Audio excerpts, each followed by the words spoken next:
సంఘటన మీద చక్కగా లైవ్లో ఇప్పుడు మనం చూపుతూ జరుగుతూ వారికి కూడా మనం చక్కగా అభినందనతో చప్పట్లు తెలియజేద్దాం. మరి తరువాత అసలు నగర అభివృద్ధి జరగాలంటే విద్యా వైద్యం చాలా కీలకమని చెప్పాలి. మరి వైద్య శాఖకి సంబంధించిన శకటం మన ముందుకు రాబోతోంది. ఒక్కసారి మీ అందరి కరతాళ వల్లతో వారికి వెల్కమ్ తెలియజేద్దాము.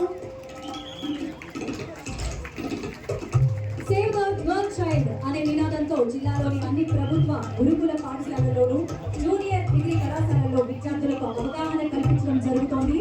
అలాగే జాతీయ వ్యాధి నిరోధక టీకా కార్యక్రమంలో భాగంగా గడిచిన ఏడాదికి జిల్లాలో 28,133 మంది గర్భిణీ స్త్రీలకు ధనుర్మాసం కోరింత దగ్గు రాకుండా టీడీ టీకాను ఇవ్వడం కూడా జరిగింది.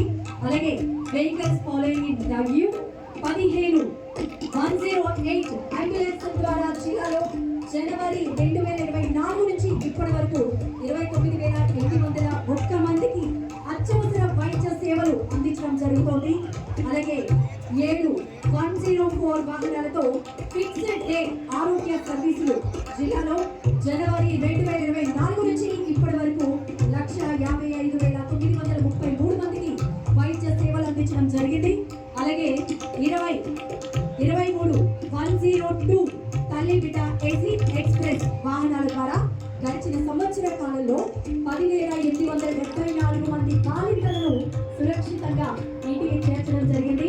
ఎంతో కీలక పాత్ర పోషిస్తోంది వైద్య ఆరోగ్య శాఖకు సంబంధించిన ఈ శకటం. ఒక్కసారి మీ అందరి కరతాళ వారిని అభినందిద్దాము.